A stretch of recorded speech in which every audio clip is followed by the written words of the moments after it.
500 वर्षों की प्रतीक्षा पूरी हुई। इसी तरह कभी सबरी ने भी प्रतीक्षा की थी।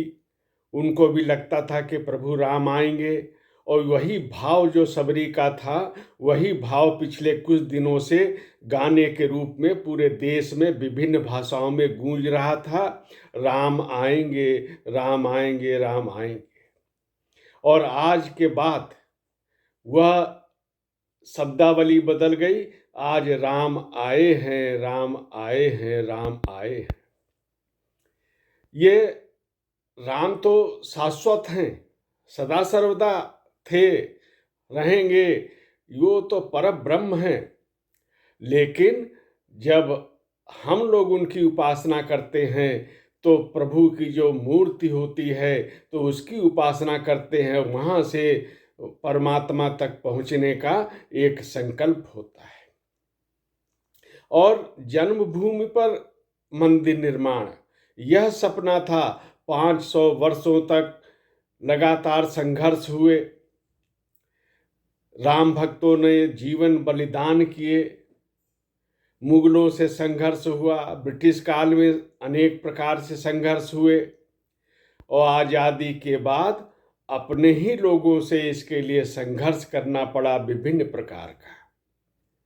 आज वो सब बताने दोहराने की आवश्यकता नहीं है, क्योंकि प्रभु राम की मर्यादा के अनुरूप ही सब कुछ बहुत ही उच्च स्तर पे एक सांस्कृतिक भाव से, एक राष्ट्रीय भाव से ही नहीं और आध्यात्मिक भाव से भी आज के कार्यक्रम प्राण प्रतिष्ठा का संपन्न हुआ है। इसलिए हम लोगों को सारा का सारा जो अयोध्या में आज सकारात्मक विचार दिखाई दिया, जो आध्यात्मिक चेतना दिखाई दी, जिसकी गूंज पूरे भारत नहीं दुनिया में भी देखी गई, आज उसी रूप में उसी भाव विवल होके इस दिन को हम सबको आनंद उसका लेना है।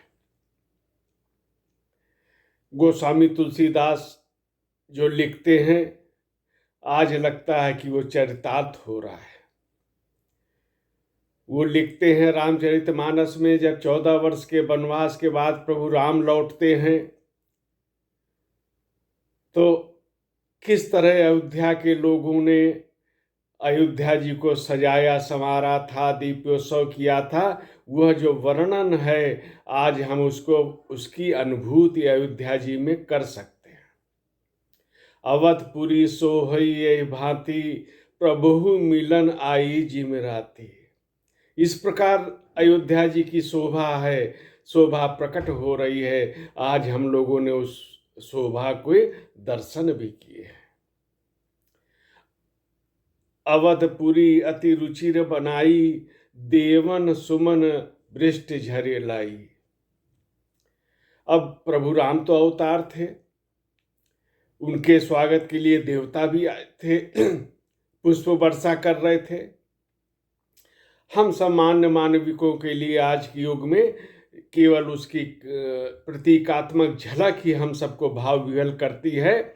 और उत्तर प्रदेश सरकार के द्वारा जिस प्रकार से हेलीकॉप्टर से पुष्प वर्षा की गई, और योगी आदित्यनाथ ये पहले भी करते रहे, जब दीपोत्सव उन्होंने शुरू किया तो प्रतीकात्मक रूप से जिस प्रकार पुष्प विमान से प्रभु राम, जानकी माता जी, लक्ष्मण जी आए थे, तो उसी प्रतीकात्मक रूप में हेलीकॉप्टर से जो अभिनय करते हैं प्रभु राम का, माता जानकी का, लक्ष्मण जी का, वो लोग आते हैं।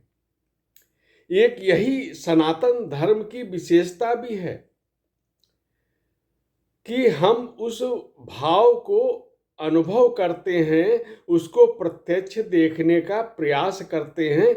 आज भी अयोध्या जी में यह सब दिखाई दिया। नाना भांति सुमंगल साजे, हरस नगर निशान बहुबाजे। मंगल ध्वनि आज चलती रही कई घंटे तक, और उसके बाद प्राण प्रतिष्ठा का कार्यक्रम संपन्न हुआ। अब पूरा का पूरा जो भाव था यहाँ, आज एक पूरा पूरा वातावरण था, माहौल था, वह भी एक पूरी तरह सकारात्मक चेतना से संपन्न था। देश के प्रधानमंत्री नरेंद्र मोदी 11 दिनों के कठिन अनुष्ठान के बाद यहाँ पर आते हैं।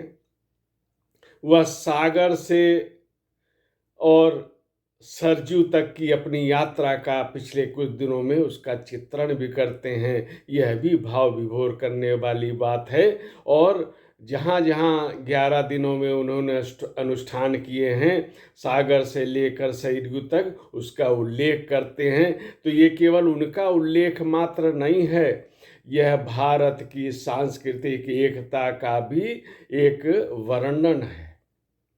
सागर तक हमारी संस्कृति है जो वो विस्तृत है, और उसमें उपासना पद्धति अलग है, भाव अलग हैं, लेकिन हमारी एकता के सूत्र यथावत हैं। योगी आदित्यनाथ सन्यासी हैं, वह अयोध्या के विकास का विवरण करते हैं और इस जो 500 वर्षों का सपना साकार हुआ है उसके प्रति भी भाव विभोर होकर उल्लेख करते हैं। जो 150 से अधिक अपनी जो उपासना पद्धतियां हैं, मत पंथ संप्रदाय हैं, उनके लोग आए, भाव विभोर थे। जो विशिष्ट अतिथि आए विभिन्न क्षेत्रों में, जिनकी एक खास पहचान है राष्ट्रीय अंतर्राष्ट्रीय स्तर पे, उन सब को भाव विभोर होते यहाँ पर देखा गया है।